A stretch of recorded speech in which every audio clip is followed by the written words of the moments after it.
الحمدللہ الحمدللہ وحدہ لا شریک لہ والصلاة والسلام علی من لا نبی بعدہ اما بعد فاعوذ باللہ من الشیطان الرجیم بسم اللہ الرحمن الرحیم لإیلاف قریش ایلافہم رحلة الشتاء والصیف فلیعبدوا رب ھذا البیت الذي أطعمهم من جوع وآمنهم من خوف وقال الله تبارك وتعالى ما يفعل الله بعذابكم إن شكرتم وآمنتم وكان الله شاكرا عليما وقال الله تبارك وتعالى لئن شكرتم لأزيدنكم ولئن كفرتم إن عذابي لشديد اللهم صل على محمد وعلى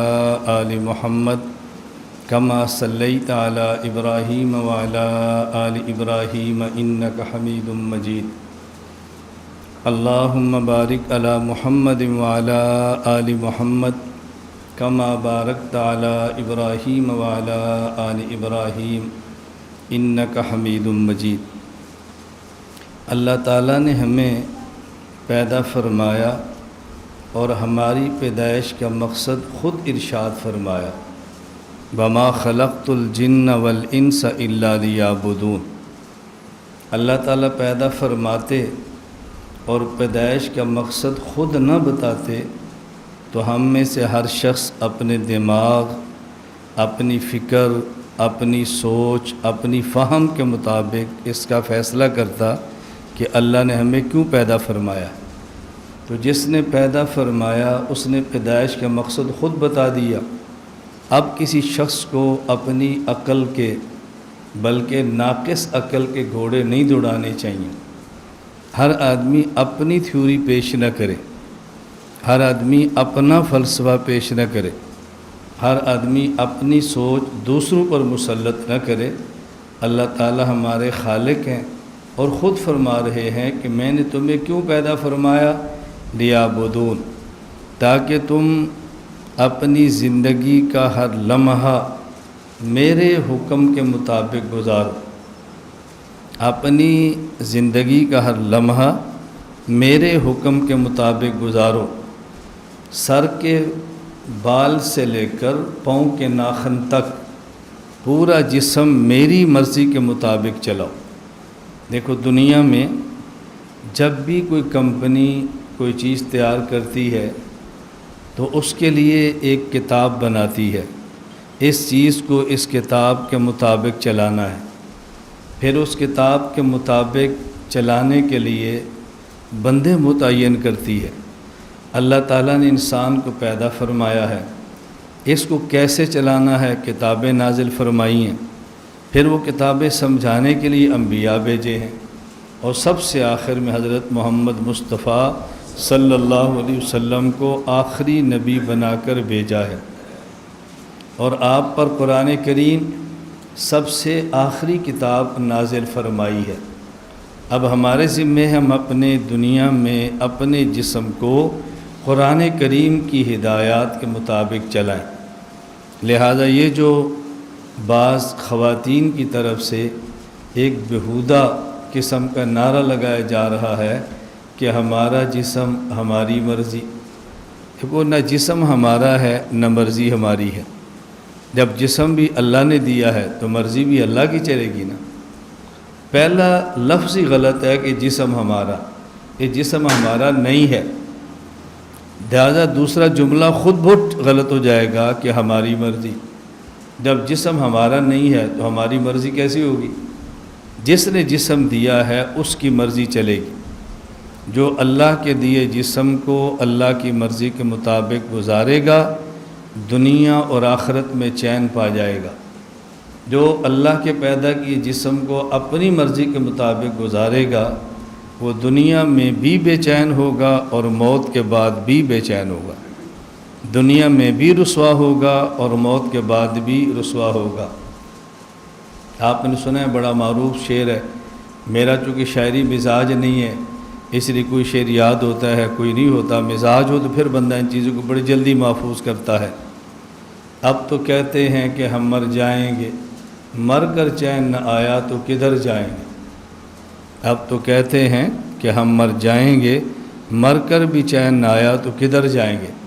کتنے لوگ ہیں دنیا کے حالات سے تنگ آ کر خودکشی کر لیتے ہیں، تو کیا خودکشی کرنے سے چین مل جائے گا؟ ایک بے چینی کی دائمی زندگی کے اندر انسان چلا جاتا ہے جس سے واپسی کی کوئی صورت موجود نہیں ہوتی۔ اللہ تعالی ہم سب کو سمجھ عطا فرمائے۔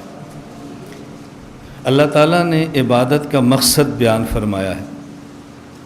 اب یہ جو اللہ تعالیٰ نے پیدائش کا مقصد بیان فرمایا ہے اور وہ ہے عبادت خدا، عبادت خداوندی، یہ مقصد ہے۔ عبادت ایک عمل ہے جو ہم نے کرنا ہے۔ دنیا میں کسی بھی کام، کسی بھی عمل اور کسی بھی فعل کے لیے ماحول چاہیے۔ ماحول اچھا ہو تو کام کرنا بہت آسان ہوتا ہے، ماحول اچھا نہ ہو کام کرنا مشکل ہوتا ہے۔ آپ حضرات طلبہ ہیں، میں آپ کو سمجھانے کے لیے سب سے آسان مثال دیتا ہوں کہ آپ مطالعہ کرنا چاہتے ہیں۔ طالب علم کی سب سے بڑی دولت وہ کتاب ہے، اور اس کتاب کو سمجھنا ہے، پڑھنا ہے۔ اب آپ مطالعہ کرنا چاہتے ہیں تو مطالعے کے لیے سب سے پہلی بات کیا ہے؟ یکسوئی ہو، شور نہ ہو، ماحول اچھا ہو، لائٹ اچھی ہو، کتاب کے حروف نظر آتے ہوں، نظر آدمی کی تیز ہو۔ اب یہ چیزیں موجود ہو تو مطالعہ ہوتا ہے۔ ایک آدمی مطالعہ کرنا چاہتا ہے، کتاب ہی نہیں ہے، کتاب ہے چھاپا صحیح نہیں ہے، چھاپا ہے لائٹ نہیں ہے، لائٹ ہے بینائی کمزور ہے، بینائی ہے شور بہت ہے، کیسے مطالعہ کرے گا؟ اب مطالعے کے لیے ایک ماحول چاہیے، اور الحمدللہ ہمارے عزائم میں سے یہ مستقل ایک عزم ہے کہ ہم بہت وسیع پیمانے پر لائبریری بنائیں گے انشاءاللہ العزیز۔ ہماری اب بھی اللہ کا شکر ہے رحمت للعالمین صلی اللہ علیہ وسلم کے نام پہ لائبریری بہت بڑی لائبریری ہے۔ دنیا میں بہت کم لائبریری ہیں ایسی ہیں جیسے ہماری لائبریری ہے۔ آپ حضرات اس لائبریری کا مشاہدہ فرمائیں، آپ دیکھیں کتنی بڑی لائبریری ہے، لیکن ہم اس سے بہت بڑی لائبریری بنانا چاہتے ہیں۔ اللہ تعالیٰ نے عافیت سے زندگی عطا فرمائی تو ہم بنائیں گے انشاءاللہ انشاءاللہ۔ اور میری خواہش ہے کہ لائبریری ہو، ساتھ اس کے کمرے ہوں، اٹیچ باتھ ہوں، مطالعہ کرنے والے کے لیے ناشتہ کھانے کی ساری سہولتیں ہوں، جتنی ہم چیزیں ان کو دے سکتے ہیں وہ چیزیں ہم ان کو مہیا کریں۔ کہ کسی بھی کام کو کرنے کے لیے ماحول کا سازگار ہونا بہت ضروری ہے۔ عبادت کے لیے اللہ نے ہمیں پیدا فرمایا ہے، اور عبادت کے لیے ماحول کیا چاہیے؟ اس میں دو چیزیں بنیادی ہیں جس کا ذکر اللہ قرآن کریم میں فرما رہے ہیں۔ فرمایا ایلاف قریش ایلافہم رحلۃ الشتاء والصیف۔ دیکھو ہم نے مکہ والوں تمہیں دو نعمتیں دی ہیں، سردی میں کیا دیا ہے اور گرمی میں کیا دیا ہے۔ تم سردی کا سفر بھی کرتے ہو، گرمی کا بھی کرتے ہو۔ مکہ میں گرمی بھی ہوتی ہے، سردی بھی ہوتی ہے۔ ایک سفر تمہارا ہوتا ہے یمن کے علاقوں کا، ملک شام کی طرف بھی تم جاتے ہو، اور کبھی تمہارے سفر ہوتے ہیں گرمی کے علاقوں میں۔ ہم تمہیں سردی کے راستے بھی بتاتے ہیں، گرمی کے راستے بھی بتاتے ہیں۔ فَلْيَعْبُدُوا رَبَّ هَذَا الْبَيْتِ، اس گھر کے رب، خانہ کعبہ کے مالک اللہ کی عبادت کرو۔ کیوں؟ دو چیزیں اللہ نے تمہیں دی ہیں، الَّذِي أَطْعَمَهُم مِّن جُوعٍ وَآمَنَهُم مِّن خَوْفٍ۔ اس اللہ کی عبادت کرو کہ جس نے تمہیں خوف کی حالت میں امن اور اطمینان دیا ہے، اور جس نے بھوک کی حالت میں تمہیں کھانا اور خوراک دی ہے۔ معلوم ہوا کہ عبادت کے ماحول کے لیے دو چیزیں بنیادی ہیں، نمبر ایک امن، نمبر دو معاش۔ امن اور معاش یہ اچھی ہوں، عبادت کا ماحول سازگار ہوتا ہے۔ آدمی صبح اٹھے اور روزہ رکھنا ہو اور سحری کا انتظام موجود ہو، کیسی پیارا روزہ رکھا جاتا ہے۔ روزہ رکھنا ہو سحری نہ ہو تو روزہ کیسا ہوتا ہے؟ روزہ کھولنا ہو افطاری موجود ہو کیسا ہوتا ہے؟ شام روزہ کھولنا افطاری کا سامان نہ ہو تو افطاری کیسی ہوتی ہے؟ عبادت کے لیے دو چیزیں بنیادی ہیں، نمبر ایک امن اور نمبر دو معاش، یہ امن اور معاش ہو تو عبادت اچھی طرح ہوتی ہے۔ یہ بات میں نے کیوں سمجھائی ہے؟ جب یہ سمجھ آئے اگلی باتیں سمجھنا ضروری ہے۔ ہمارا ملک پاکستان، اللہ اس کو ہمیشہ رکھے، اللہ اس کو پر امن رکھے، اللہ اس کی معیشت بھی اچھی سے اچھی بنا دے۔ یہ جو ہمارا ملک ہے پاکستان، اس کا بنیادی مقصد کیا ہے؟ ہمارے پاکستان کے مصور ہیں علامہ محمد اقبال، شاعر مشرق، اور ہمارے پاکستان کے بانی ہیں قائد اعظم محمد علی جناح رحمہ اللہ تعالی۔ یہ 14 فروری 1942 کو کراچی میں آل انڈیا مسلم لیگ کے سالانہ اجلاس سے خطاب کرتے ہوئے فرماتے ہیں، پاکستان کا مقصد اس کے سوا اور کیا ہے کہ پاکستان میں اللہ کے دین کا نظام قائم ہو۔ نمبر 2، 14 فروری 1948 سبی دربار بلوچستان میں خطاب کرتے فرمایا، میرا ایمان ہے کہ ہماری نجات اسوہ حسنہ پر چلنے میں ہے۔ یہ جو قانون عطا کرنے والے پیغمبر اسلام محمد صلی اللہ علیہ وسلم نے ہمارے لیے بنایا، ہمیں چاہیے کہ اپنی جمہوریت کی بنیادیں صحیح معنوں میں اسلامی تصورات اور اصولوں پر رکھیں۔ 21 فروری 1948 کو افواج پاکستان سے خطاب کرتے فرمایا، اب آپ کو اپنے ہی وطن عزیز کی سرزمین پر اسلامی جمہوریت، اسلامی معاشرتی عدل اور مساوات انسانی کے اصولوں کی پاسبانی کرنی ہے۔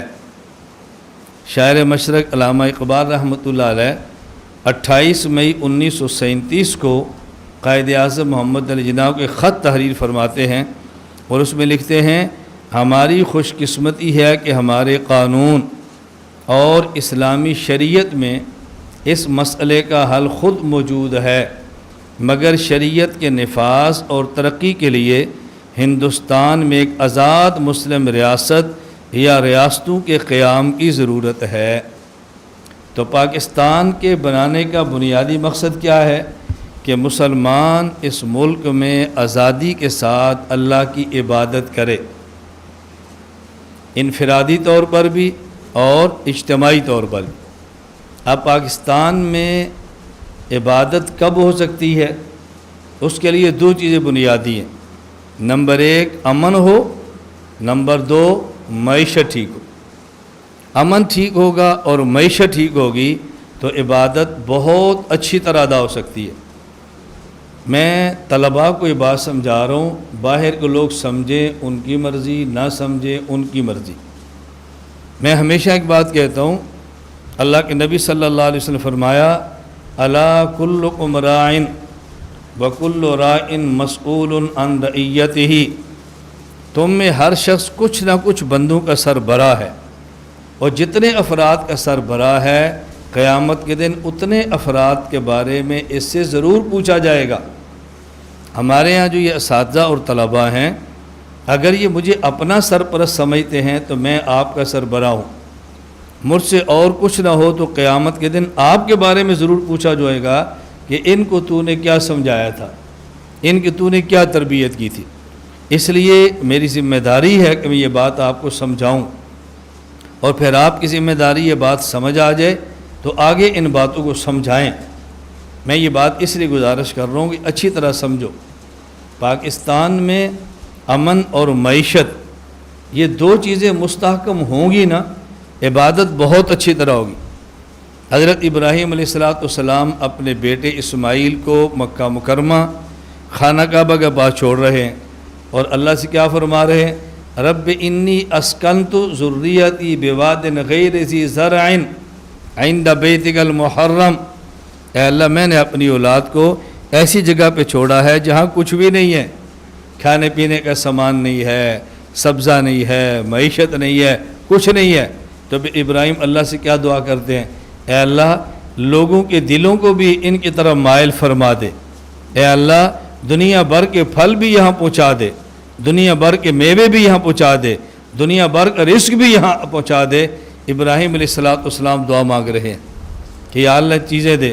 آپ اس دعا کی برکت ہے آپ مکہ مکرمہ میں جائیں، دنیا کے سارے پھل 12 مہینے 24 گھنٹے مکہ مکرمہ میں بھی ملتے ہیں اور مدینہ منورہ میں بھی ملتے ہیں۔ وہاں امن بھی ہے اور وہاں معیشت بھی اچھی ہے۔ اب دیکھو اس وقت مکہ مکرمہ میں حج کے لیے 25 سے 30 لاکھ کے قریب لوگ جمع ہوتے ہیں۔ اتنی بڑی تعداد میں لوگ جمع ہو کے جو حج بیت اللہ جیسی اہم عبادت اطمینان سے کرتے ہیں، اس کی بنیادی وجہ وہاں امن ہے، وہاں امن ہے، معاش اچھی ہے۔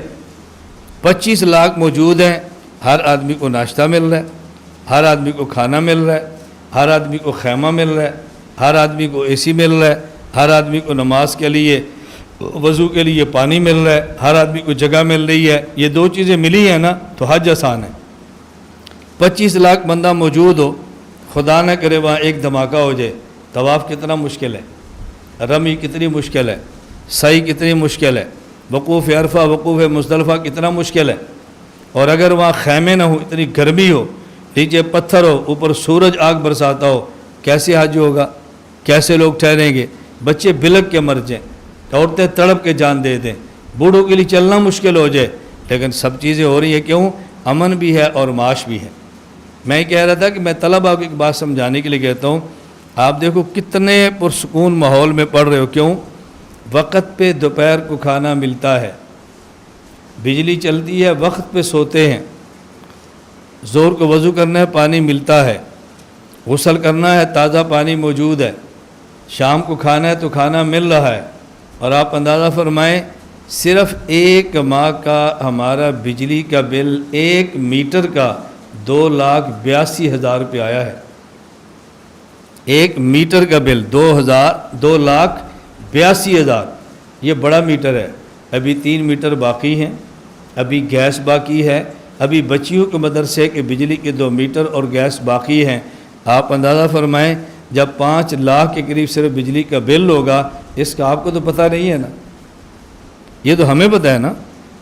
آپ سکون سے سو رہے ہیں، سکون سے پڑھ رہے ہیں، سکون سے جاگ رہے ہیں۔ میں گزارش کر رہا ہوں، آپ نماز وقت پہ پڑھ رہے ہیں، آپ مطالعہ کر رہے ہیں، آپ تکرار کر رہے ہیں، آپ سبق پڑھ رہے ہیں، آپ عبادات کر رہے ہیں، کیوں؟ اس لیے امن بھی ہے اور معاش بھی ہے۔ نہ یہاں پہ لڑائی ہے، نہ یہاں پہ جھگڑا ہے، نہ یہاں پہ فڈا ہے، نہ یہاں پہ فساد ہے۔ ہم نے پورا ماحول بنایا ہے۔ اب بعض شریر قسم کے لوگ اس کے باوجود بھی لڑنا چاہیں تو ان کو ہم کیا کر سکتے ہیں؟ ابلیس جنت میں رہ کر جنت میں رہنے کے لیے تیار نہیں ہے، وہ جہنم پہ خوش ہے، اس میں آدم علیہ السلام کا کیا قصور ہے؟ تو اگر ایک جنتی ماحول سے نکل کر کوئی جہنم میں جانا چاہتا ہے، اس میں ہمارا کیا قصور ہے؟ میں یہ بات اس لیے کہتا ہوں، یہ بات ہمیشہ ذہن نشین فرما لیں، اچھے سے اچھے ماحول میں گندے سے گندے بندے تمہیں ملیں گے، اور گندے سے گندے ماحول میں اچھے سے اچھے بندے تمہیں ملیں گے۔ اس ماحول میں رہ کر بھی بعض موبائل کا غلط استعمال چھوڑنے کے لیے تیار نہیں ہیں، اور یورپ جیسے ماحول میں رہ کر بھی بعض لوگ بغیر کیمرے کا موبائل استعمال کر رہے ہیں، اور بعض لوگ موبائل تک بھی استعمال نہیں کرتے کہ نہیں بھی میں اس کے لیے تیار نہیں ہوں۔ میں یہ عرض کر رہا تھا کہ اللہ تعالیٰ نے ہمیں پیدا فرمایا اور پیدائش کا مقصد بتایا عبادت، اور پھر عبادت کے لیے ماحول بتایا کہ 2 چیزیں ہیں، نمبر 1 امن اور نمبر 2 معاش۔ معلوم ہوا کہ امن اور معاش ٹھیک ہو تو عبادات کا ادا کرنا آسان ہوتا ہے، اگر امن اور معاش ٹھیک نہ ہو تو عبادات کا ادا کرنا مشکل ہوتا ہے۔ اب آپ بتائیں اور خود اندازہ فرمائیں، اپنے ملک پاکستان کو پرامن بنانا کتنا ضروری ہے؟ اپنے اس ملک کو اچھی معیشت والا بنانا کتنا ضروری ہے؟ میں نہ حکومت کی بات کرتا ہوں، نہ حکومت کو مخاطب کرتا ہوں، نہ حکومت سے بھیک مانگتا ہوں، نہ حکومت سے درخواست کرتا ہوں، ہم اپنے کام میں لگے ہیں۔ دیکھیں، جو میرا حلقہ ہے، جو میرا دائرہ ہے، جتنے احباب مجھ سے وابستہ ہیں، میں اگر ان کی تربیت کر کے بات سمجھاؤں، ہم جس حد تک جس علاقے میں جتنا امن قائم کر سکتے ہیں ہم اتنے کے پابند ہیں، اور وہ کریں گے انشاءاللہ، وہ ہم کریں گے۔ ایک مرتبہ کچھ لوگ جیسے آتے ہیں مدرسوں میں، ادارے آتے ہیں اور چیکنگ کرتے ہیں، کوائف لیتے ہیں، پوچھتے ہیں۔ میں تو چونکہ نہ کوشش کرتا ہوں، دفتر والے سنبھالتے ہیں، کوائف دیتے ہیں، سب کچھ وہی کرتے ہیں، میرا تو براہ راست تعلق نہیں ہوتا، لیکن کبھی کبھی اچانک سامنے آ جائے تو مل جاتے ہیں۔ تو کچھ لوگ آئے معلومات لینے کے لیے، ملے۔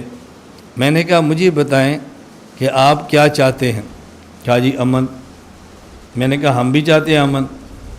میں نے کہا آپ میں اور آپ میں فرق کیا ہے؟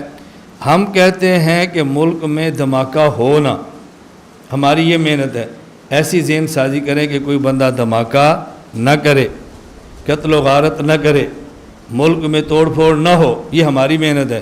اور آپ کی محنت کیا ہوتی ہے؟ جب توڑ پھوڑ ہو جائے تو بندہ پکڑ لیں۔ ہم کہتے ہیں ہو ہی نہ، اور آپ کہتے ہیں ہو اور پھر پکڑیں۔ بھئی ایسا ماحول بناؤ کہ توڑ پھوڑ ہو ہی نہ، ایسا ماحول بناؤ کہ دھماکے ہوں ہی نہ، ایسا ماحول پیدا کرو کہ لوگ لڑنے پر آمادہ ہی نہ ہوں۔ آپ حالات ایسے پیدا کریں گے۔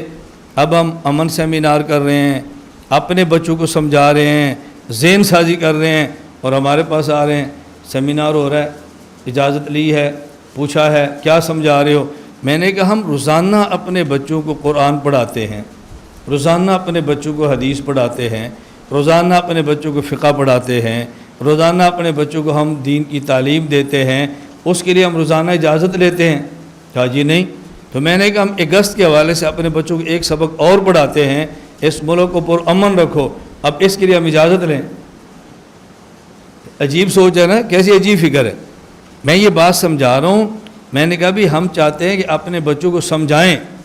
میں نے کل اساتذہ کے اجلاس میں کہا اپنی اپنی درسگاہ میں ہر بچے کو سمجھاؤ یہ پاکستان ہمارا ہے، پاکستان دنیا کا قیمتی ملک ہے، پاکستان کو پر امن بنانا ہے، پاکستان کی معیشت کے راستے میں جو روڑے ہم ختم کر سکتے ہیں وہ کرنے ہیں، جتنی فضا سازگار بنا سکتے ہیں وہ ہم نے بنانی ہے، جتنا ہمارا حلقہ ہے اس کے ہم ذمہ دار ہیں، جتنا حلقہ حکومت کا ہے اس کے وہ ذمہ دار ہیں، ہم سے ہمارے حلقے کا حساب ہوگا، ان سے ان کے حلقے کا حساب ہوگا۔ ہم یہ دنیا کے لیے نہیں کرتے، ہم قیامت کے لیے کرتے ہیں، ہم اللہ کے لیے کرتے ہیں، خدا کے دین کے لیے کرتے ہیں۔ اگر ہم کوتاہی کریں گے ہم قیامت کے اللہ کو جواب دے ہوں گے، ہماری مجبوری ہے۔ میں یہ باتیں اس لیے سمجھا رہا ہوں، میں نے ترتیب وار باتیں آپ کو سمجھانی ہے، اور میری کوشش ہوگی کہ پورے 11 بجے بیان ختم ہو جائے، کیونکہ ہمارے ہاں 9 کا معنی 9 ہے اور 11 کا معنی 11 ہے۔ نہ تو 9 کا معنی 8:30 ہوتا ہے، نہ 9 کا معنی 9:30 ہوتا ہے، تو نہ 11 کا معنی 11:45 ہوتا ہے، نہ ہی 11 کا معنی 11:30 ہوتا ہے۔ ہم چاہتے ہیں وقت پہ بات پوری ختم کر دیں۔ پہلی بات میں نے آپ کو کیا سمجھائی؟ ہماری پیدائش کا مقصد عبادت خدا، اور عبادت کا ماحول بنانے کے لیے معاون 2 چیزیں، نمبر 1 امن کا ہونا، نمبر 2 اچھی معاش کا ہونا۔ پاکستان کو بنایا گیا ہے تاکہ مسلمان آزاد ہو کر اس ملک میں عبادت کرے، لہذا پاکستان میں 2 چیزیں بنیادی اور کلیدی حیثیت رکھتی ہیں، نمبر 1 پاکستان کا امن بھی معیاری ہو، نمبر 2 پاکستان کی معیشت بھی معیاری ہو۔ اس کا اہتمام ہم سب نے کرنا ہے، اور اس حوالے سے جو میں نے آپ کی خدمت میں آیات تلاوت کی ہے نا 3 اللہ تعالیٰ کی نعمت کے حوالے سے، نمبر 1 اللہ تعالیٰ فرماتے ہیں اگر تمہارا عقیدہ بھی ٹھیک ہو اور تم نعمت کا شکر بھی کرو اللہ تمہیں عذاب کیوں دیں گے؟ معلوم ہوا کہ ایمان بھی ٹھیک ہونا چاہیے، اسی کو عبادت کہہ رہے ہیں نا، اور پھر اللہ کی نعمت پہ شکر بھی ادا کرنا چاہیے۔ ہمارے ملک پاکستان یہ خدا کی کتنی بڑی نعمت ہے، اس پر میں چند ایک چیزیں آپ کی خدمت میں پیش کرتا ہوں تاکہ آپ کو احساس ہو کہ کتنی بڑی نعمت ہے۔ جب بندے کو احساس ہوتا ہے نا نعمت بڑی ہے، پھر بندے کو سنبھالنا بہت آسان ہوتا ہے۔ آپ نے دیکھا والد اپنی اولاد کو سمجھائے تو کہتا ہے بیٹا تم جانتے ہو تم بیٹے کس کے ہو، جانتے ہو تمہارا خاندان کون ہے، اپنے قبیلے کو سمجھتے ہو، ہمارا خیال کر لیا ہوتا اپنا نہیں تھا تو ہمارا خیال کر لیا ہوتا۔ جس پاکستان کی بات میں کرتا ہوں درد سے کرتا ہوں، کڑن سے کرتا ہوں، زیادتیاں برداشت کر کے کرتا ہوں، زیادتیاں برداشت کر کے کرتا ہوں، اس لیے کہ ہمارا ملک ہے۔ میں چند ایک چیزیں عرض کرتا ہوں تاکہ آپ سمجھیں پاکستان کتنی بڑی نعمت ہے۔ اگر آپ مادی چیزیں دیکھیں نا، مادی دنیاوی چیزیں، آپ دیکھیں کہ پاکستان میں معاش کے حوالے سے کتنے بڑے اسباب موجود ہیں اور کتنا بڑا یہ معاشی ملک بن سکتا ہے۔ اس پاکستان میں نمبر 1 سمندر ہے، اور سمندر اتنا لمبا 1000 کلومیٹر لمبا ساحل ہے۔ اب اگر اس ساحل کو بنایا جائے اور سیاحت کو فروغ دیا جائے تو اگر ملیشیا 20 ارب ڈالر سالانہ ساحل سے کما سکتا ہے تو پاکستان 10 ارب ڈالر کیوں نہیں کما سکتا؟ اب یہ کراچی کا ساحل ہم نے تو صاف نہیں کرنا نا، گورنمنٹ کرنا ہے، ہمارا کام تو نہیں ہے، یہ ان کا کام ہے۔ میں صرف بتا رہا ہوں کتنا بڑا ساحل موجود ہے۔ اچھا، پاکستان دنیا کا ایسا ملک ہے کہ جس میں دریا بھی ہیں، جس میں صحرا بھی ہیں، اور جس میں پہاڑ بھی ہیں، جس میں جنگل بھی ہیں۔ یہ ساری چیزیں ایک ملک میں میسر ہوں اور نیچرل فطرتی طور پر، یعنی مصنوعی نہیں ہے، حقیقی۔ سوئٹزرلینڈ میں چیزیں بنائی ہیں مصنوعی، ہمارے یہاں مصنوعی نہیں ہے، حقیقی جنگل، حقیقی سمندر، حقیقی دریا، حقیقی صحرا، حقیقی پہاڑ۔ اس قدر سیاحت کا سامان موجود ہے کہ صرف ہم صحیح طرح محنت کر لیں اور سیاحت کو لانے کا انتظام کر لیں تو شاید ہمارے ملک کی معیشت سیاحت کی بنیاد پہ کھڑی ہو جائے۔ اتنا بڑا سسٹم ہے۔ ہمارے پاکستان میں جھیلیں ہیں، آپ کا تو واسطہ نہیں پڑا نا، میں جا کر دیکھتا ہوں، آپ جھیلیں دیکھیں، لیکن ہمارا کیا ہوتا ہے، کلام سے آگے جائیں تو جھیل تک جانے کا روڈ نہیں ہے، روڈ ہو تو گاڑی نہیں ہے، سیاحت کا انتظام نہیں ہے، تو دیکھیے اس میں کسی کا قصور کیا ہے۔ میں عرض کروں نمبر 1 پاکستان میں یہ نعمتیں آپ دیکھیں، پاکستان میں دریا، سمندر، اور سمندر بھی گرم پانی، جس کے لیے روس افغانستان پہ حملے کر رہا ہے، کرتا تھا، کیوں؟ تاکہ پاکستان کے گرم پانی ملے۔ اتنی بڑی نعمت ہے پاکستان کے گرم پانی۔ گوادر ہے، آپ وہاں جائیں، دبئی کا سمندر بھی یوں ہے اور گوادر کا سمندر سیدھا یوں ہے، سیدھا تجارتی جہاز آئیں اور ایسے ساحل کے ساتھ لگ جائیں۔ ایسے دنیا میں ساحل نہیں ہے جس طرح گوادر خدا نے ہمیں دیا ہے۔ یہ جو سی پیک چل رہا ہے نا، یہ بایا تکمیل تک پہنچ گیا۔ رشیا، چائنا اور پاکستان یہ سب گوادر پہ بیٹھے ہیں۔ امریکہ میں جرأت نہیں ہے پاکستان کو آنکھ دکھا سکے۔ یہ 3 طاقتیں ایک جگہ پہ اکٹھی ہونی ہیں۔ میں صرف کہہ رہا ہوں، میں صرف خلاصہ خاکہ پیش کر رہا ہوں کہ آپ اندازہ فرمائیں کتنے بڑے معیشت کے یہاں پر انتظامات موجود ہیں۔ چائنا کا ایک بارڈر یہ ہے، ایک یہ ہے، اس بارڈر سے اس بارڈر آنے تک کم از کم 6-7 گھنٹے جہاز کے لگ جائیں گے، اور جب یہ گوادر کھل گیا تو چائنا بائی روڈ یہاں آئے گا اور سمندر کے ذریعے اپنے سامان کو افریقہ اور مڈل ایسٹ میں لے جائے گا تھوڑے پیسوں پر۔ تو اس کو چاہیے نا سی پیک بنے۔ روس کے سمندر وہ برف بنتے ہیں، سال کے 12 مہینے برف جمی رہتی ہے، وہ سمندر کے ذریعے اپنا تجارتی سامان کی بھجوانا مشکل ہے، ان کو استعمال کرنا پڑے گا زمین کو۔ اب اگر گوادر بن جائے تو روس براستہ افغانستان یہاں آئے گا اور اس سمندر سے بھی دنیا بھر میں جائے گا۔ آپ سوچ سکتے ہو کتنی بڑی معیشت مستحکم ہوگی صرف گوادر کی وجہ سے۔ یہ تو میں ایک پوائنٹ پہ عرض کر رہا ہوں، اگر میں کھل کر اس پر بات کروں تو آپ سوچ نہیں سکتے کہ ہمارے ملک میں ایک ایک پوائنٹ کتنا بڑا ہے کہ جیسے پاکستان کی معیشت آسمان سے باتیں کریں۔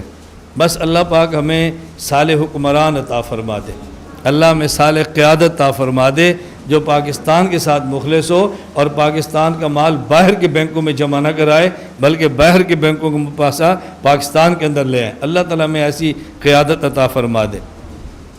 میں صرف یہ عرض کر رہا تھا، سمندر یہاں پہ، دریا یہاں پہ، صحرا یہاں پہ، پہاڑ یہاں پہ، جنگل یہاں پہ، ندیاں یہاں پہ، اور چشمے یہاں پہ ہیں، اور جزیرے یہاں پر ہیں۔ جزیرے، آپ سمندر کراچی میں جاؤ نا، چھوٹے چھوٹے جزیرے، میں بیرون جاتا ہوں، ہم جزیروں کی سیر کی نکلتے ہیں، عجیب سیاحت کا انتظام لوگوں نے کر رکھا ہے۔ یہ صرف سیاحتی معاملات ہیں، اور اگر آپ باقی چیزیں دیکھ لیں، پاکستان میں کروڑوں ٹن کی معدنیات موجود ہیں، گیس یہاں پر ہے، کوئلہ یہاں پر ہے، پٹرول یہاں پر ہے، ڈیزل یہاں پر ہے، فیول یہاں پر ہے، سونا اور چاندی یہاں پر ہے۔ اتنا بڑا ذخیرہ معدنیات کا یہاں موجود ہے کہ جو کئی 100 سالوں تک بھی ختم نہ ہو۔ بتاؤ پاکستان کی معیشت کتنی مستحکم ہو سکتی ہے۔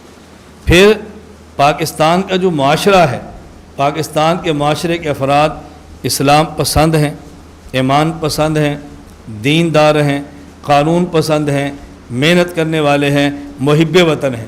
ہم پالیسیاں بنا کر محب وطن کو وطن کا دشمن بنا لیتے ہیں۔ پالیسیاں ایسی بناتے ہیں کہ جس نے اپنا پسینہ اس ملک پہ لگانا تھا وہ اپنا خون دوسرے ملکوں پہ جا کے لگا رہا ہے۔ اگر اس مزدور کو یہاں مزدوری ملے، کوئی پاگل ہوگا اپنے ملک کو چھوڑ کر دوسرے ملک میں چلا جائے؟ جو آدمی سعودی عرب دیگر ملکوں میں جا کے قانون کی پابندی کرتا ہے، ہمارے ملک میں قانون کی پابندی کیوں نہیں کر سکتا؟ ہماری گاڑی موٹر وے پہ چڑھتی ہے، قانون کی پابندی کر لیتے ہیں، وہاں سے جی ٹی روڈ پہ اترتی ہے، قانون کی پابندی نہیں ہوتی۔ کیوں؟ موٹر وے پر قانون کی پابندی کروانے والے ہیں تو قانون کی پابندی ہوتی ہے، نیچے اتر کے قانون کی پابندی نہیں کرواتے تو قانون کی پابندی نہیں ہوتی۔ اگر قانون کی پابندی کروائی جائے، میں اپنے ذاتی مشاہدے اور تجربے کی بنیاد پہ کہتا ہوں کہ جس قدر قانون کی پابندی کرنے والے پاکستان کے باشندے ہیں، شاید آپ کو دنیا میں تلاش کرنے والے نہ ملیں۔ پابندی تو آپ نے کروانی ہے نا۔ ہمارے یہاں مرکز ہے، ہم طلباء کو ماحول دیتے ہیں، قانون کی پابندی کرتے ہیں، مطالعہ کے وقت مطالعہ کرتے ہیں، تکرار کے وقت تکرار کرتے ہیں، سبق کے وقت سبق پڑھتے ہیں، کھیل کے وقت کھیلتے ہیں۔ پابندی کیوں نہیں ہوتی؟ جب سربراہ پابندی خود کریں گے، عملہ پابندی کرے گا تو باقی ساری عوام پابندی کرتی ہے۔ اسی طرح ہمارے ہاں پاکستان کو آپ دوسرے زاویے سے دیکھیں، عسکریت کے حوالے سے، طاقت کے حوالے سے پاکستان دنیا کی واحد اسلامی ایٹمی طاقت ہے، یہ چھوٹی بات نہیں ہے۔ اور پاکستان کی واحد فوج وہ ہے کہ جس کا ماٹو 3 چیزیں ہیں: ایمان، تقوی اور جہاد فی سبیل اللہ۔ اب اس فوج کا صحیح استعمال تو سربراہ نے کرانا ہوتا ہے نا، لیکن ماٹو کتنا اچھا ہے: ایمان، تقوی اور جہاد فی سبیل اللہ۔ پاکستان کی خفیہ ایجنسی دنیا کی واحد نمبر ایجنسی ہے، جس کو دنیا کی تمام ایجنسی تسلیم کرتی ہیں کہ ان جیسی صلاحیتیں ہمارے پاس موجود نہیں ہیں۔ اور دنیا میں جتنی بھی بڑی بڑی فوجی طاقتیں ہیں، پاکستان چھوٹا ملک ہونے کے باوجود فوجی طاقت کے اعتبار سے 7ویں نمبر پر ہے۔ 40 ملکوں نے اسلامی نے مل کر جب ایک طاقت بنائی ہے تو اس کا سربراہ پاکستان کے سابق آرمی چیف کو چنا گیا ہے۔ اس کا معنی یہ ہے کہ 40 ممالک پاکستان کی طاقت کو تسلیم کرتے ہیں۔ میں گزارش کرتا ہوں کہ ہر اعتبار سے ہم ہیں۔ اسی طرح اگر آپ پاکستان کا اسلامی ماحول دیکھیں گے تو جتنے حفاظ ہر سال پاکستان سے نکلتے ہیں دنیا میں کہیں سے نکلتے۔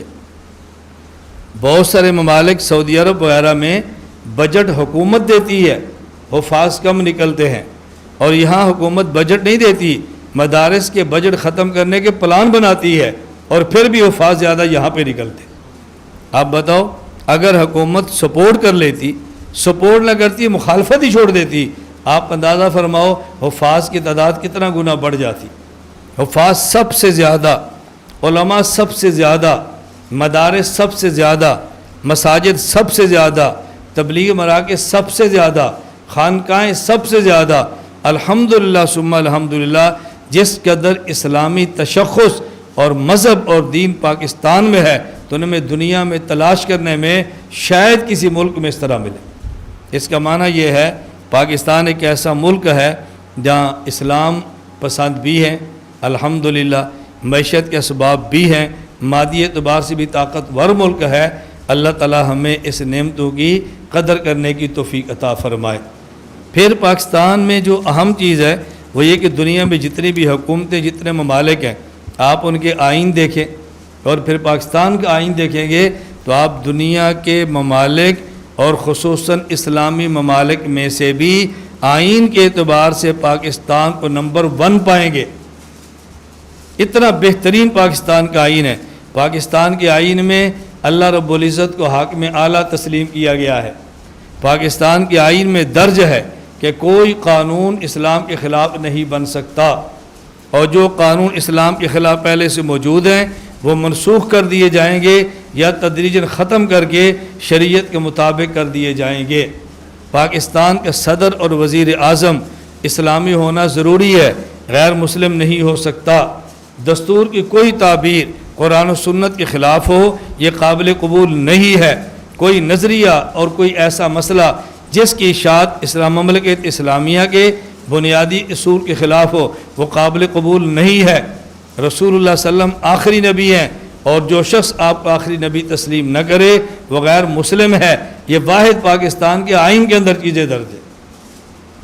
میں یہ عرض کر رہا تھا، اب آپ فرمائیں کہ پاکستان کتنی بڑی نعمت ہے۔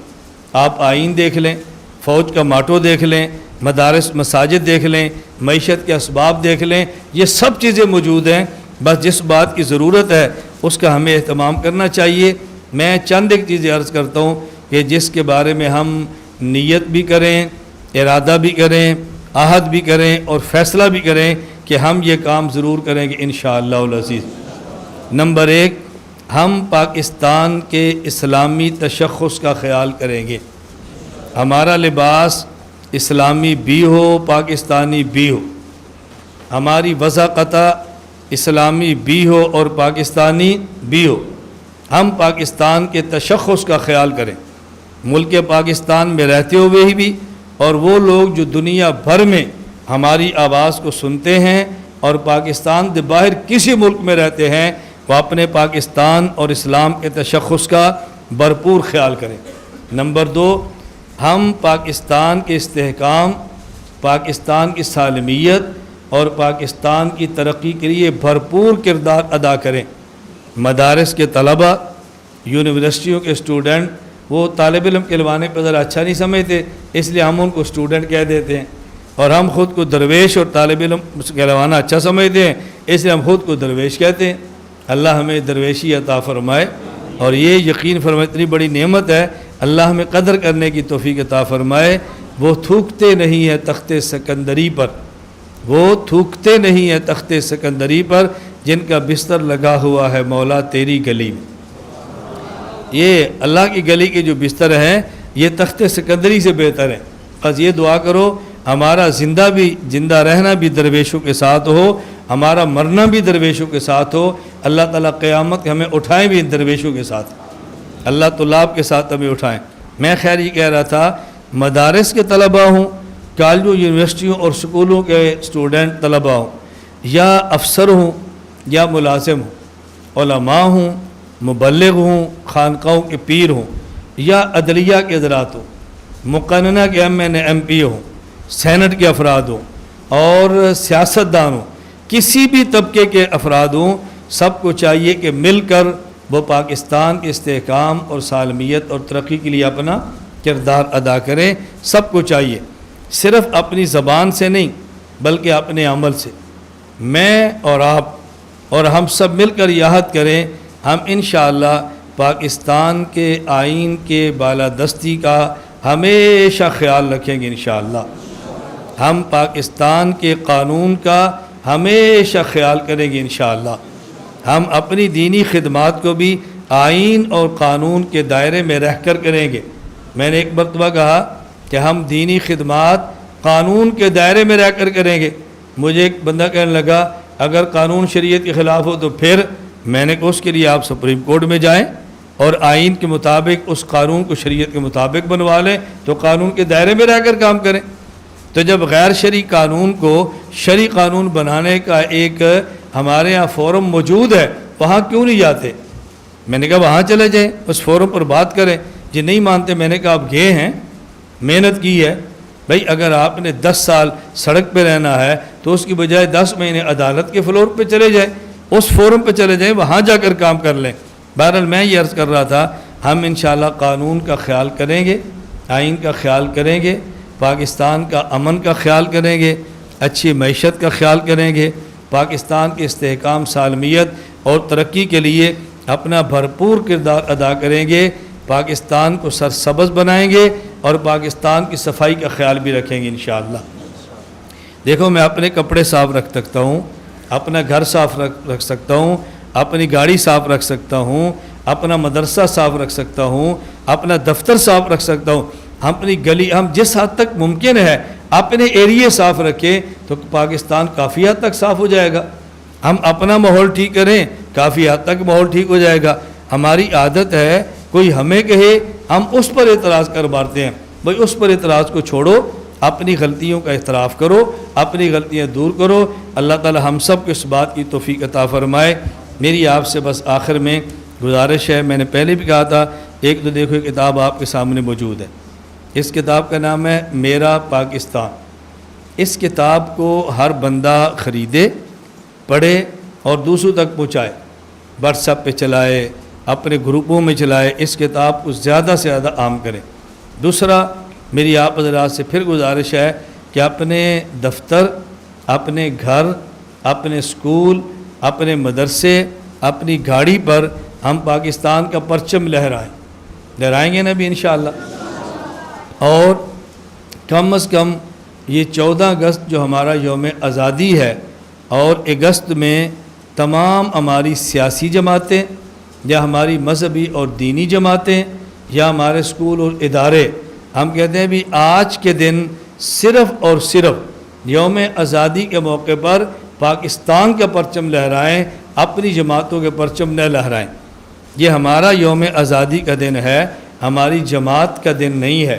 پاکستان کا خیال کریں، کم از کم ہم ایسے موقع پر پوری دنیا کو ایک پیغام دیں کہ پاکستان کے مسئلے پر ہم سب ایک ہیں، ہم اکٹھے ہیں، اور دشمن بھول جائے کہ وہ پاکستان پہ حملہ کرے گا۔ اگر کسی طرف سے بھی پاکستان پر حملہ ہوا تو ہم پاکستان کا تحفظ کرنے والے تمام اداروں کے ساتھ کھڑے ہیں، ہم سپاہی بن کر اپنے ملک کا دفاع کریں گے انشاءاللہ العظیم۔ آپ وعدہ کرتے ہیں بھی انشاءاللہ کریں گے انشاءاللہ۔ آج 4 اگست یوم شہدائے پولیس ہے۔ میں بارہا کہتا ہوں، ہمارے پاکستان کی پولیس ہو یا ہمارے پاکستان کی فوج ہو، ان پولیس چوکیوں کی وجہ سے ہم امن کے ساتھ رات کو سوتے ہیں۔ ان تھانے اور پولیس اسٹیشنوں کی وجہ سے ہماری عزت کی حفاظت ہوتی ہے۔ یہ بات ہمیشہ ذہن میں رکھیں، پاکستان کا دفاع ہماری افواج کی وجہ سے ہوتا ہے۔ یہ ہمارے چوکیدار اور محافظ ہیں، اور اگر چوکیدار میں خدا نہ کرے کچھ کوتاہی بھی ہو تو اس کا معنی یہ نہیں ہوتا کہ آدمی چوکیدار کو برا کہنا شروع کر دے۔ چوکیدار کو برا کہنے سے اپنی حفاظت کمزور ہوتی ہے، چوکیدار کا کچھ نہیں بگڑتا۔ یہ ہمیشہ ذہن نشین فرما لیں۔ آپ کے ساتھ زیادتیاں کم ہوئی ہوں گی، میرے ساتھ اس ملک میں زیادتیاں بہت ہوئی ہیں، لیکن تمام تر زیادتیوں کے باوجود میں آج بھی پاکستان کے ساتھ کھڑا ہوں۔ یہ دیکھو، ہم پاکستان کے پرچم کے ساتھ کھڑے ہیں، پاکستان کے اداروں کے ساتھ کھڑے ہیں، پاکستان کی عدلیہ کے ساتھ کھڑے ہیں، پاکستان کے آئین کے ساتھ کھڑے ہیں، پاکستان کے قانون کے ساتھ کھڑے ہیں۔ میں اپنے تمام متعلقین کو ہمیشہ یہ بات کہہ چکا ہوں، اپنی ذاتی منفعت اور ذاتی نقصان کی بنیاد پر اس ملک کا نقصان نہیں کرنا۔ ہم اسلام کی خاطر اپنی جان دے سکتے ہیں، دیں گے۔ ناموس رسالت کی حفاظت کی خاطر اپنی جان دے سکتے ہیں، دیں گے۔ اصحاب پیغمبر کی عظمت کے لیے اپنی جان دے سکتے ہیں، دیں گے۔ اولیاء کی خاطر اپنی جان دے سکتے ہیں اور دیں گے۔ پاکستان کے تحفظ کے لیے ہم اپنی جان دے سکتے ہیں، دینی پڑی تو ضرور دیں گے انشاءاللہ۔ ہم اسلام کے بھی ساتھ ہیں اور پاکستان کے بھی۔ اسلام ہماری نظریاتی شناخت ہے، پاکستان ہماری جغرافیائی شناخت ہے۔ ہم نظریاتی شناخت بھی ختم نہیں کر سکتے اور جغرافیائی شناخت بھی ختم نہیں کر سکتے، ہم دونوں کا خیال کریں گے۔ اور میں یہ بات بڑی وضاحت سے کہہ رہا ہوں، دیکھو لوگ تو سیمینار کریں، آپ حیران ہوں گے۔ میں بھی یہ 1 اگست کی بات ہے، میں کہہ رہا تھا 1 اگست کو سب سے پہلے پاکستان کے عنوان پر بیان میرا آیا ہے، ابھی پاکستان گورنمنٹ کا بھی نہیں آیا۔ سیمینار ہمارا ہوا ہے، ابھی پاکستان حکومت نے بھی نہیں کیے۔ یہ پرچم ہمارے بچے لہرا رہے ہیں، ابھی تک سکول کے بچوں نے نہیں لہرائے۔ یہ پرچم ہمارے بچے لہرا رہے ہیں، ابھی سکول کے بچوں نے نہیں لہرائے۔ میں اپنے ڈرائیور سے کہہ رہا تھا کہ عجیب بات یہ ہے کہ اپنی گاڑی کے بونٹ پر پرچم میں نے لگایا ہے، ابھی تک شاید کسی فوجی نے بھی نہ لگایا ہو، ابھی تک شاید کسی سیاستدان نے بھی نہ لگایا ہو، بلکہ میں کہہ رہا تھا کہ میں نے دیکھا نہیں، شاید ایسا ہو، میں انکار تو نہیں کر سکتا، لیکن میرے علم میں نہیں ہے کہ 1 اگست ہو اور اپنی پاکستان کی اپنی گاڑی کا پورا بونٹ پرچم کا بنا دیں۔ میں نے کہا میرے علم میں کوئی نہیں ہے میرے علاوہ، اس کا اہتمام ہم کرتے ہیں، اور پھر بھی کوئی ہمیں شک کی نگاہ سے دیکھے، ہم اپنی صفائی نہیں دیتے، نہ ہمیں صفائی دینے سے غرض ہے، نہ ہم یہ سیمینار صفائی کے لیے کرتے ہیں۔ ہمارا مقصد صرف یہ ہے اپنے بچوں کو، اپنے طلباء کو، اپنے تعلق والوں کو، اور جہاں تک ہماری آواز پہنچ سکتی ہے ہم ان لوگوں کو اس بات پر کھڑا کریں کہ ہم پاکستان کے آئین، پاکستان کے قانون اور پاکستان کے ادارے عدلیہ، ہم اس کی حفاظت کرتے ہیں اور کرتے رہیں گے انشاءاللہ، کریں گے ہی نہیں انشاءاللہ۔ اب باقی یہ بات میں ضرور عرض کرنا چاہتا ہوں کہ پاکستان کو برباد مذہبی اختلافات نے نہیں کیا، پاکستان کو برباد سیاسی اختلاف نے کی ہے۔ پاکستان کو تباہ مذہبی اختلاف نہیں کر رہا، سیاسی اختلاف۔ ہر قانون بن رہا ہے فرقہ واریت، ہر قانون بن رہا ہے مذہبی منافرت، بھائی قانون بناؤ سیاسی منافرت پہ۔ تباہ ملک کو آپ کر رہے ہو، تنخواہیں آپ لے رہے ہو، لڑائی آپ لے رہے ہو، دنیا میں جگ ہنسائی کا سبب آپ بنا رہے ہو، اور بدنام ہمیں کر رہے ہو۔ ہم اگر کسی بات کر کے نہیں، چیلنج ہے، کہتے ہیں کیا تم نے مناظرے کر رکھے ہیں، اور ہر سیاستدان اٹھتا ہے میں چیلنج کرتا ہوں مجھ سے مناظرہ کر لیا جائے، یعنی اگر کوئی مذہب کے نام پر کہہ دے میں چیلنج کرتا ہوں، کہتے ہیں فرقہ واریت ہے، اور کوئی سیاست کے نام پر کہہ دے میں چیلنج کرتا ہوں، کہتے ہیں یہ آزادی رائے ہے، ان کو حق حاصل ہے۔ میں یہ عرض کروں جو تباہی اس ملک میں آ رہی ہے علماء کی وجہ سے نہیں آ رہی، یہ سیاستدانوں کی وجہ سے آ رہی ہے۔ اس لیے علماء کی تربیت تو الحمدللہ ہو رہی ہے، ہماری خواہش ہے کہ سیاستدانوں کی تربیت بھی ہو۔ ہم تو سیاسی جماعتوں سے کہتے ہیں کہ ہمارا صراط مستقیم کورس ہے، کچھ وقت آپ ہمیں دیں، ہم آپ کو صراط مستقیم کورس کرواتے ہیں انشاءاللہ۔ اپنے کارکن دیں، اپنے افراد دیں، ہم تربیت کرتے ہیں، کچھ عرصہ ہمارے ساتھ گزاریں، اس ماحول میں ٹھہریں، آپ پاکستان کی سیاست میں کام کریں، کو منع کرتا ہے؟ اللہ تعالیٰ میں بات سمجھنے کی توفیق عطا فرمائے۔ اللہ پاکستان کو تمام خلف اشاروں سے محفوظ رکھے۔ وآخر دعوانا ان الحمدللہ رب العالمین، الحمدللہ رب العالمین، والصلاۃ والسلام علی رسولہ وعلی آلہ وصحابہ اجمعین۔ اے اللہ کریم ہمارے اس ملک کی حفاظت فرما، اے اللہ اس ملک کو امن مثالی بنا دے، اس ملک کی معیشت مثالی بنا دے۔ اے اللہ میں غیروں سے بھیک مانگنے والا نہ بنا، اپنے در سے مانگنے والا بنا دے۔ اللہ اپنے در کا محتاج بنا کر غیروں سے غنی فرما دے۔ اے اللہ میں اسلامی اور پاکستانی غیرت اور حمیت عطا فرما۔ یا اللہ پاکستان کو اندرونی اور بیرونی خطرات سے محفوظ فرما۔ اے اللہ ہر قسم کی شر سے محفوظ فرما۔ اے اللہ کریم، اے اللہ کریم ہمارے ملک کو تا قیامت باقی رکھ۔ یا اللہ اس کو دین اور اسلام کا گہوارہ بنا دے۔ یا اللہ جو اس ملک کی خاطر اپنی جان دیتے ہیں، اے اللہ کریم ان کے درجات بلند فرما۔ جو دین کی خاطر جان دیتے ہیں ان کے درجات بلند فرما۔ اے اللہ مساجد، مدارس، تبلیغی مراکز اور خانقاہوں کی حفاظت فرما۔ اے اللہ کریم سکول، کالجز، یونیورسٹیز اور تجارتی مراکز سب کی حفاظت فرما۔ اے اللہ اس قوم کو متحد اور متفق فرما۔ اے اللہ کریم اس ملک سے فرقہ واریت اور دہشت گردی کو ختم فرما۔ اے اللہ ہمارے ملک کے سیاستدانوں کو بھی ہدایت عطا فرما۔ اے اللہ ان کو بھی ایک جگہ پہ جمع ہونے کی توفیق عطا فرما۔ اے اللہ ان سب کو پاکستان کی سالمیت اور استحکام کے لیے مل کر کام کرنے کی توفیق عطا فرما۔ یا اللہ کریم اس مرکز کو شاد اور آباد فرما۔ یا اللہ اس کو شاد اور آباد فرما۔ اے اللہ شاد اور آباد فرما۔ جو ضرورتیں اپنے کرم سے پوری فرما دے، جو دعائیں مانگی اپنے کرم سے قبول فرما لے۔ وصلی اللہ تعالی علی رسول خیر خلقہ محمد وعلی آلہ وصحابہ اجمعین، آمین برحمتک یا ارحم الراحمین۔